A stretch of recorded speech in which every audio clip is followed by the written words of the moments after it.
Hello there everybody, Germ here. Just wanted to let you all know, if you want to support the show, if you want to make sure you stay in tune with all the new updates that we got going on, make sure you go and check out my website, kineticaesthetic.net.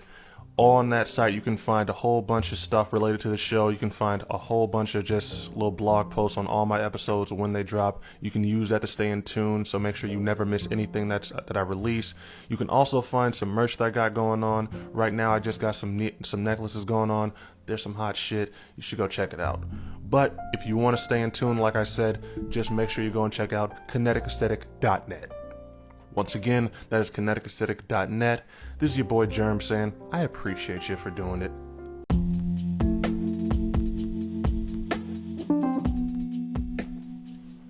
What exactly does it mean to be black in America? When some people think of being black, they think of a people that have been oppressed for hundreds of years. They think of a people that have been resilient. They think of people that have just been strong and have overcome so much to get where they are. Some people think of a people who have been tortured, who have been tarnished, who still to this day are struggling to overcome the oppression that's put in front of them. And then there are some people who think of us like we're nothing. Welcome to Kinetic Stick, everybody. My name is Germ, and today's episode is going to be all about looking at what it means to be black in this country, the way we are viewed, the way we view ourselves, and just the ways the media has just sort of, at least in this humble podcaster's opinion, have sort of come up with our own identity and just forced it on us, and we've just sort of went along with it. I have been inspired to do this episode for a while now. It's always been on my mind, the way we just are viewed, the way we sort of just impose these stereotypes upon ourselves, and we just sort of in our own ways like to box ourselves in. You know, there's a lot of different things that black people will say, oh, that's just the black way of doing things. That's just how we do. We don't do that type of thing. And in a lot of ways, it's a necessary thing to do, because we do have to sort of make sure that we don't lose our own central identity. But in a lot of different ways, we can sort of hinder ourselves with different things and different viewpoints and mindsets that we have. So without further ado, I'm going to get into this. I'm going to try to keep my thoughts as organized as possible, but I want to say thank you for listening. So let's go and get into this.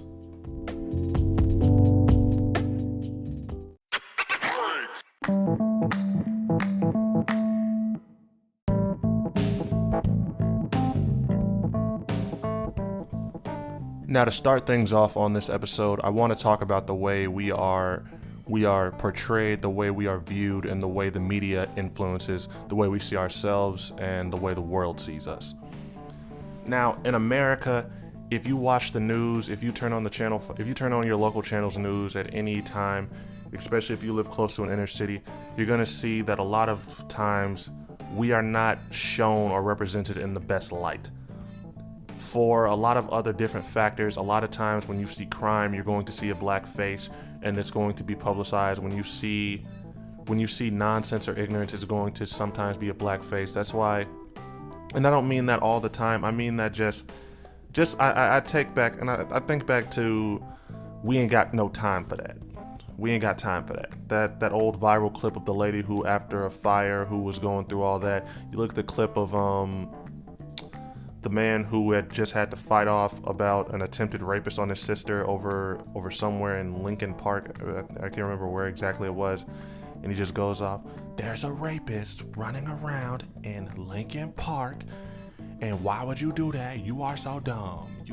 Just stuff like that. It feels like whenever a news outlet needs to find someone ignorant to put on their channel to get some views, to just sensationalize a story, it's always a black face. And that's just part of the reason why I have an issue, why I sort of have stopped watching the news on TV. It also has to do with just the types of images that they love to portray when it comes to our music and our media and our movies. You know, you've got blaxploitation films all the way going back to the 1970s and everything. They would always portray a black character, even when he was supposed to be a hero or a protagonist in a story. They would have him in a negative light. You've got all the blaxploitation movies in the 70s where they were pimps. You've got these different just womanizer type characters for us. We were never portrayed in a just a seriously positive light for the most part, and it goes a long way with the conditioning of who we are and how we like to and what we aspire to be. You got movies like The Mac, like I was just talking about with the pimps and everything. I've heard from a lot of different men who were young when that movie came out. That was the movie that sort of just showed them, yeah, that's the cool image to be. You've got the way we're portrayed with our music nowadays. You can't turn on a rap video where there's not a whole bunch of girls shaking ass.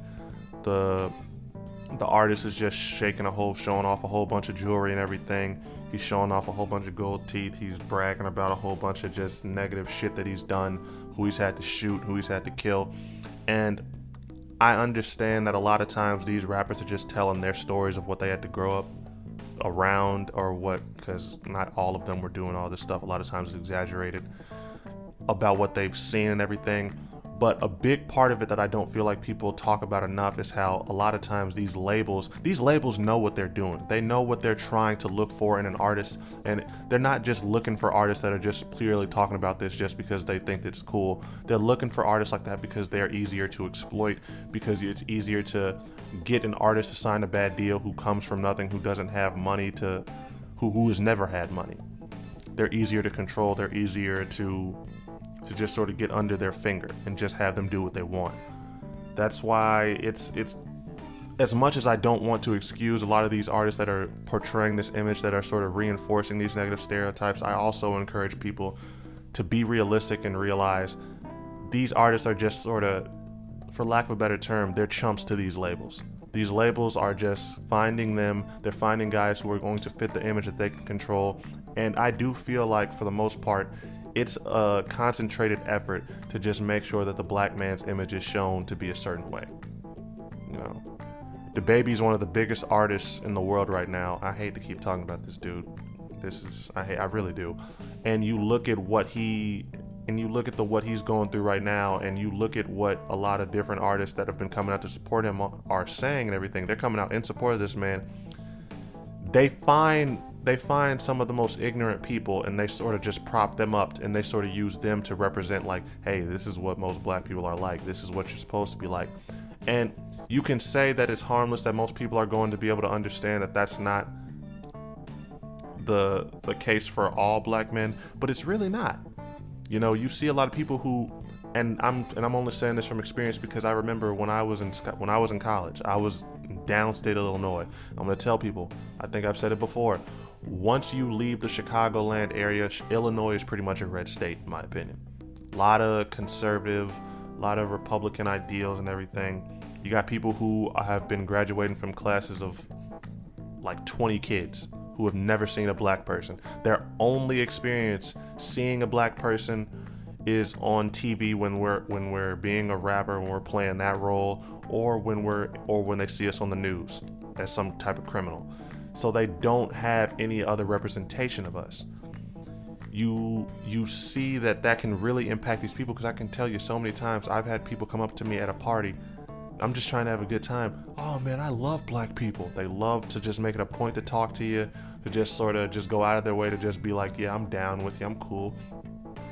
And before, I used to just be like, fuck you. I don't even know why you're doing all this. You're just being extra. But the more I thought about it, the more it was sad, because these people are just dumb. And I say that to say they're ignorant. They really don't know any better.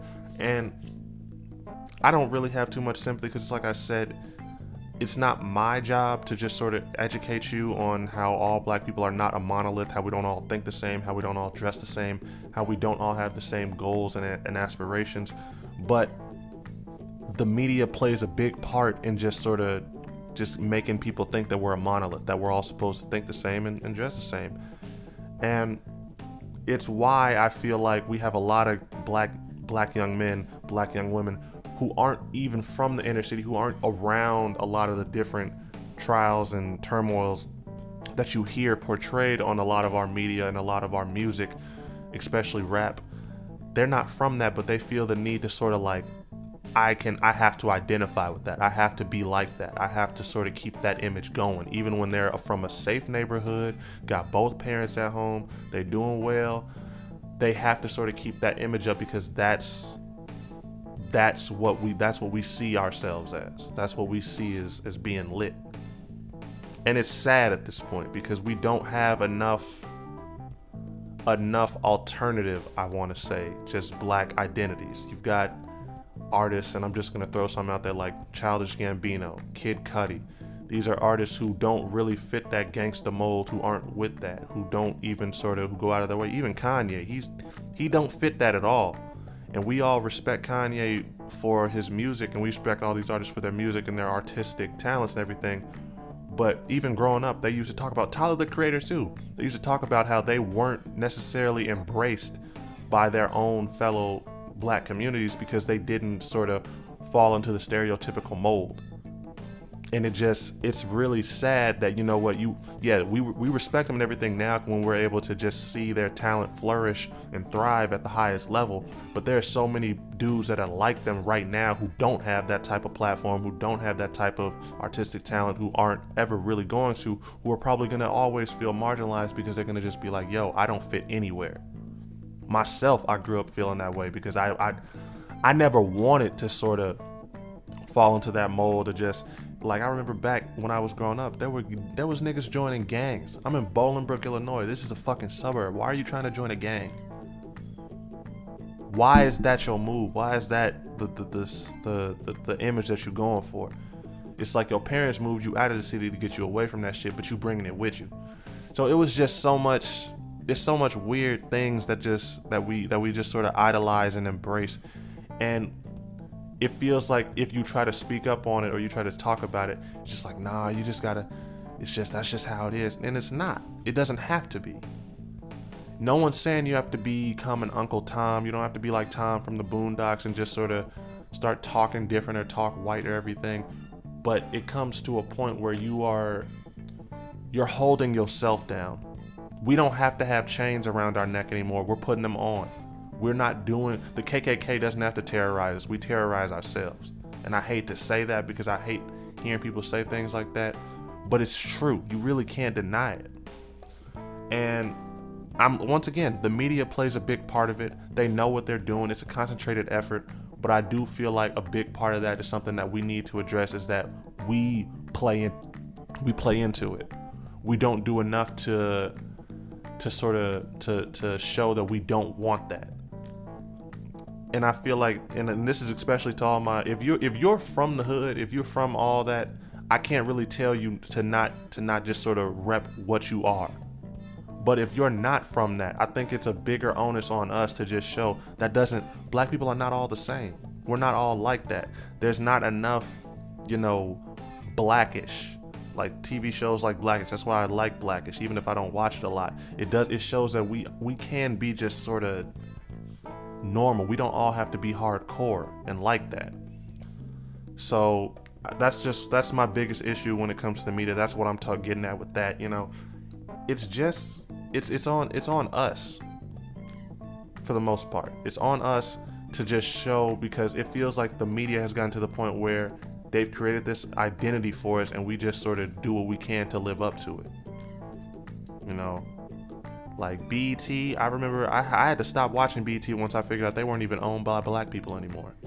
It's just things like that. Like, you just always have to be cognizant of what you're watching, of what you're viewing when it comes to black entertainment, because there's so many different artists or different times out there where it's not truly us. That's why, okay, and another artist that I fuck with, just because he tries to not be in that same mode, Playboi Carti. Playboi Carti he came out on the scene as just, Atlanta trap rapper, talking about a whole bunch of just trap shit, how he had to just do a whole bunch of just hardcore shit, doing the drugs and everything and all like and all that cert. And now you look at him, you be like, he took a complete 180. He's on a whole bunch of different shit. He dresses, his outfits and his fashion is a little weird to me. I ain't gonna lie to y'all. I don't get down with all that. It's all the tight jeans and all the weird boots. But he's different, and I respect and I appreciate that, because it's like I'm saying, we need different representation. We need people to see that we can do a whole bunch of different things. Like, he's on some punk rock, just high-end fashion type wave right now, and it's not normal. And we need more not normal when it comes to the black community, because it feels like a lot of times we feel a pressure to just be something that we're not. And I don't think that's the most tragic thing that happens in the black community at the moment, especially for our black men. We feel the need to just be this type of image, this type of toughness that we don't need to be. Kanye West talked about it. The reason why Kanye West is somebody who's very liberal. You might not know it considering the way he tries the whole Trump shit, but he is not somebody that is just trying to be in the same shit all the time. And he even talked about how growing up, he felt like pressure to, just be the tough guy, machismo image. Like just saying, and negative stuff about gay people, stuff like that, because he would just listen to the music. And it's sad, once again. Thankfully, he's been able to grow out of that, but we need more people who are vocal about that type of thing. We need more of that, because right now it feels like we're just sort of just running on a hamster wheel, and we're not even the ones who put ourselves on the hamster wheel. It was created by somebody else, but we're running on it of our own free will. Another thing that I wanted to touch on and speak on was just a lot of the old black traditions that I feel like have really had negative impacts on us. Mental health. That's a big one. Now, this is something that in the black community has been frowned upon a lot. We have this mindset of, I can just pray it away. I don't need to go see some therapist. I don't need to go do this. You've got the way we view the LGBTQ community and the black community. There's just so many different things that are just so outdated and archaic, and you see the world changing and evolving. And the one thing that scares me is that it feels like black men, especially, we're behind the curve. The world is going to leave us behind, and we're going to get left behind. And I don't think people see that. If I'm getting tired of saying this man's name, I'm getting tired of speaking on this whole fucking situation. The baby is a big example of what I'm talking about right now, because it feels like this man has received so much support for all the shit that's happened. And you've got people like Tory Lanez, fuck him by the way, coming out saying that black kings are under attack. And it's just, I don't think people understand. I don't think these dudes understand. You are the problem right now. You are the issue. You don't need to, you need to sort of check yourself before you find yourself just left behind. Just literally left behind. You'll be seen as archaic. We'll be seen as expendable. We'll be seen as less valuable. And a part of me feels like that is by design. And I want people to understand that. We have to make sure we go out of our way to teach our young black boys that are coming up, especially around in this era and beyond, to just sort of, even if you don't agree with something, even if you don't agree with what's going on in the world, show it respect. Respect other people, respect their choices. We don't have to follow them in their choices, but we have to respect them. We have to be able to articulate our emotions better, not be so reactionary, not feel the need to be so aggressive, not feel the need to be so defensive, because we are under attack, but at the same time, we can get so defensive that we attack the people that are trying to help us. And especially when it comes to black men, this more so has to relate to black women. I feel like we have a lot of black women and just women in general who like to coddle black men. They just like to protect them and dote on them. They do them a disservice when they do this. A really wise woman once told me about this. She talked about how a lot of black men are just overprotected by their mothers, by the women in their families, and they're not really given enough room to grow on their own. And a lot of that has to do with, a woman can't teach a man how to be a man, but also she can't protect him to the point where he just has a warped view of what the world is actually going to be like. Because you look at the way black women are coming up and how they are raised, they're not as protected as black men are. Black men are protected by the black community. We protect our own above all else, especially, and the women especially. Nowadays, it may feel like we're getting more attacked, but I feel like it's just because we're being held more accountable. And that's just foreign to a lot of us. We're not understanding, you can't say certain things, you can't do certain things and expect people to just be okay with it. You can't attack other people in the way they live and the way they choose to live their life and just think, okay, I'll just get away with it. My community should just accept me. And a lot of that has to do with the fact that, we have black mothers love their black boys. And you know what? We have a lot of fears because of a lot of the crazy things that can happen to us when we're out in the world. But you have to make sure you're not doing your son a disservice, because you don't want him to grow up thinking that the world is supposed to just accept him or be a certain way. Because when it doesn't, he's not gonna know what to do or how to handle that. It's a touchy, just unique subject, because it's hard to really pinpoint, at least from my point of view, because I don't want to say I'm a victim of that, because I don't think my mom did necessarily just loved on me too much or protected me too much. I think she did what she could to make sure I understood that the world wasn't always going to be just on my side, and that even though she always would, that I just can't expect that. But at the same time, I definitely will say that I was spoiled to a certain degree. I was spoiled by having somebody who would protect me and who would help me out whenever they could, from all the women that have been in my life. And it really has sort of given me a bit of a warped view that I'm just now starting to see, that I'm just now starting to understand. And it's something that you really have to make sure that as a black man you work on, because it's not the same, man. And it's especially with black women going through the awakenings and evolving the way they are. They're able to just do things on their own now, be so strong and be so independent. We have to make sure that we are evolving with them and accepting that. Like, we have to understand that the roles aren't going to be the same, gender norms aren't going to be the same, and we have to be okay with that. We have to make sure that we don't make ourselves less desirable, because if you believe in black love, you have to understand black love is going to look different 10 years from now. Black love is not going to be the same. We can't try to just be holding on to these archaic traditional values, because those traditional values, while they're valuable, while some may want to hold on to them, a big segment of people are not going to. We're not going to be able to just be that strong man and always have to be that provider. It's going to be okay if you don't want to do that. It's going to be okay if you want to be a stay-at-home dad. It's going to be okay if you don't want to,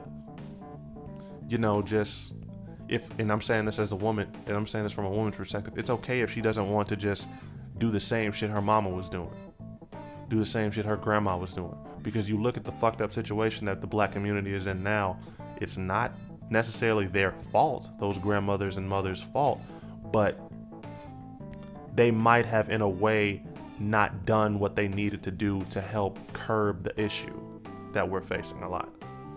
And I hope that was as clear as I can be with that. I know that might not have sounded as good as it needed to, but I just want people to understand.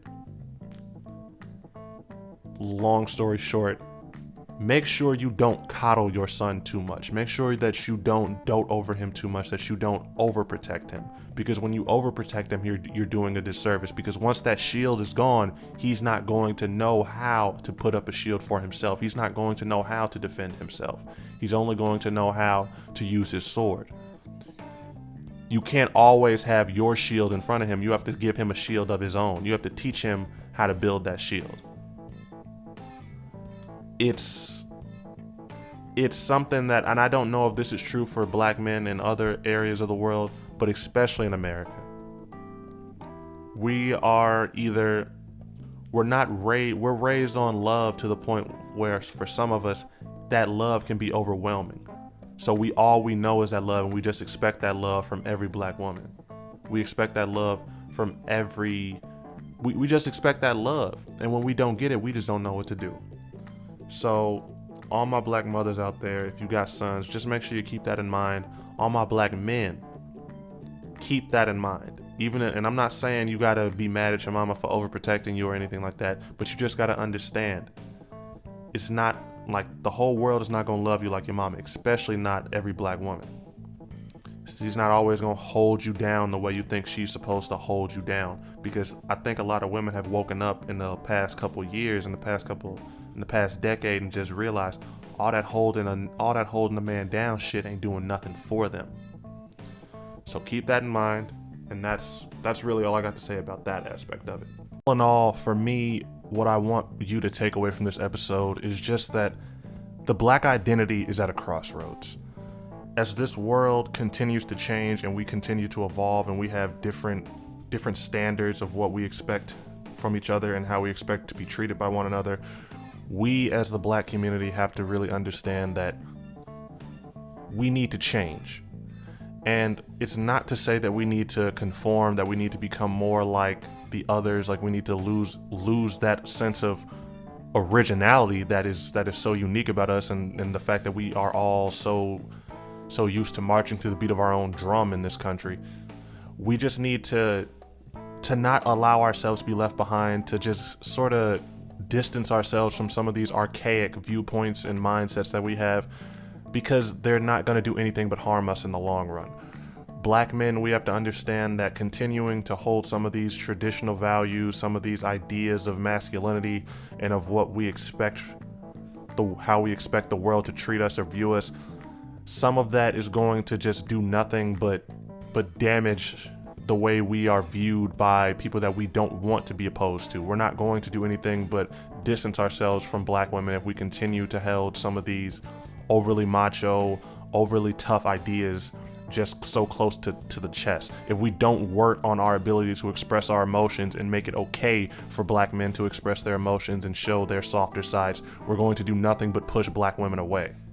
The same black women that we want to protect, that we want to be there for, we're not going to do anything but make them feel like black men are not desirable partners. We're not going to do anything but continue to push this narrative and idea that black men are nothing but aggressive and violent, and we all know that that's not the case. But the simple fact of the matter is, it's very easy for someone who is not a black man to just see us as that, especially if all they really encounter are black men who are trying to hold on to these ideals and just think that that's the only way. We're not going to do a good job to our younger black men who are going to be growing up seeing us. And you have to understand, even if you don't have kids, the one thing I understand as I grow older is these kids watch what we do. They watch the people that are like them. They watch them because we're their role models. We're who they can relate to. They're understanding more and more. They can't necessarily look towards a white character or a white man who's sort of at the top, who's in a realm of influence, and just try to really think that can be them. And not to say that they don't feel like they can just sort of learn anything from them at all, but they understand he's black, I'm black. That's probably sort of what I need to sort of act like if I don't want to feel like an other, if I want to sort of belong. And so it's important for us to show them we're not all the same way. We're not all trying to be out there on some tough guy shit. Not every black man aspires to just have a whole bunch of hoes or just have a gold chain, to just have just a whole bunch of other things. We are not a monolith. We are our own group of people. We are unique, and there's nothing wrong with that. In fact, that needs to be embraced more. Not every black man is going to have to grow up thinking that he needs to have a gun. Not every black man is going to grow up thinking that he needs to catch a body. Like, these are little things that, and I see that. Thankfully, I see that from people who are in these situations. They understand, and they're seeing how it's become so sort of cool to people who aren't even from those type of situations to think that that's what the type of energy they need to be on. And no, it's not. Be yourself. If you grew up in a small ass town, if you are a nature loving ass young man, if you ain't trying to be on no violent wave or any of that, or have no aggression in you, that is cool. And we need to understand, just because, and I should have touched on this a little bit more before, we need to understand, just because that might be what a lot of women seem to think that they're into, that doesn't mean anything. It doesn't mean that you need to just get on that wave to try to get that woman. Because, at the end of the day, a lot of times those women that you see that are attracted to that aggression, to that overly masculine ideal, they're lost their damn self. And there's nothing you can do about that. There's nothing you can do to save them. Move on. You'll find another one. There's plenty of strong black women out there who want a strong black man, a well-rounded black man, who doesn't have an over amount of aggression. That's a very important thing that we need to understand. Same thing with black women. We need to understand that not every black man wants a black woman that's going to be on that same type of wave, that's on that same energy. We all want different things. We are all different individuals. We're not the same. That's the biggest thing that I think that I want to just push in this episode. We are not a monolith. We are all different. Every black person that you meet is not going to think that Barack Obama was great. I know that's a random example, but that's an example. Not every black person that you meet is going to love chicken. Not every black person that you meet is going to love soul food or is going to love rap. Not every black person that you meet is going to like R&B. There's some black people out there who probably really enjoy country. I don't know how they enjoy it, but they probably really enjoy that shit. What I'm trying to get at is that we have to embrace the differences. We have to embrace the fact that there are a lot of people in the black community who are part of the LGBTQ community, and we need to embrace them, because we cannot spend so much time trying to fight against them or try to think that that's just a white man's perversion or any of that other shit that I've heard. No one's saying you have to be down with that shit, but if you are truly for black lives and you like to say that black lives matter, you have to understand that's a black life that you're talking to. That life matters, and you need to support that life. Because at the end of the day, it's like I said before, when you spend time fighting against another black person, especially over some trivial shit that really doesn't concern you, all you are doing is doing the KKK's job for them. That has been this episode. This has been Kinetic Aesthetic. I hope y'all have a beautiful rest of y'all day, and thank you for listening.